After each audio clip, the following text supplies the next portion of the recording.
Pedro Almodóvar did not hold back on his opinion of Donald Trump as he accepted the 50th Annual Chaplin Award from Film at Lincoln Center on Monday evening in Manhattan. As the celebrated Spanish filmmaker expressed his gratitude for the honor at Tully Hall, he said, "I doubted if it was appropriate to come to a country ruled by a narcissistic authority who doesn't respect human rights. Trump and his friends, millionaires and oligarchs, cannot convince us that the reality we are seeing with our own eyes is the opposite of what we are living, however much he may twist the words, claiming that they mean the opposite of what they do. Immigrants are not criminals. It was Russia that invaded Ukraine.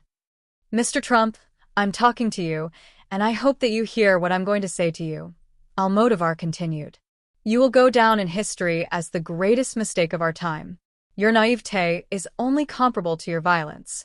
You will go down in history as one of the greatest damages to humanity. You will go down in history as a catastrophe." Almodóvar also spoke out about the trans rights being threatened by the Trump administration and talked about the events of his early life that helped form him as a filmmaker. Growing up under fascism under Francisco Franco, Almodóvar said that movies provided a form of escapism.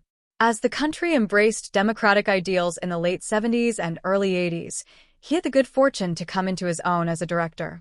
"It is impossible to explain what that feelings of absolute liberty meant for a young person who wanted to make films," Almodóvar said. He also mentioned the blackout that is currently affecting Spain, saying, "I'm very worried about what is currently going on in Spain. As you may know, there is a power outage that is affecting the whole country. So my thoughts are with everyone impacted by this situation." Dua Lipa, John Turturro, John Waters, Rossi de Palma and Mikhail Baryshnikov, who danced the flamenco instead of the ballet that made him famous, were among the presenters of the honor, which has gone to luminaries from Bette Davis to Cate Blanchett in past years. Martin Scorsese, Tilda Swinton, and Antonio Banderas shared pre-taped tributes. Waters praised Almodóvar as the best filmmaker in the world.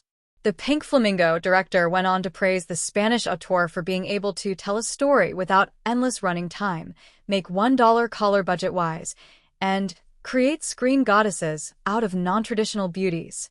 Turturro, who recently co-starred in Almodóvar's The Room Next Door, said he had become obsessed with the director after seeing his 1987 film, Matador. He went on to watch his entire filmography.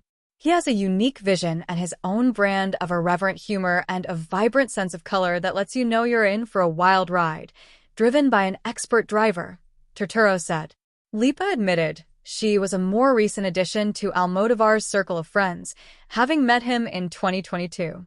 But she said she had forged a tight bond with the director, even visiting him in his house, which served as the backdrop for his semi-autobiographical 2019 film, Pain and Glory. "I love how you balance emotion and humor in your stories," Lipa said. "I especially love how you just completely normalize trans and gay roles or storylines, something that feels these days like quite a radical act, and yet there's a lightness and a heart to everything you do." For Almodóvar, the evening was a chance to return to the scene of many of his greatest artistic triumphs. Some of his greatest films, including Women on the Verge of a Nervous Breakdown and All About My Mother, screened at the New York Film Festival, which is run by Film at Lincoln Center. He even chose to shoot a key scene in his most recent film, The Room Next Door, in the lobby outside the auditorium of Tully Hall where he accepted the prize. "They embraced my work and they embraced me," Almodóvar said.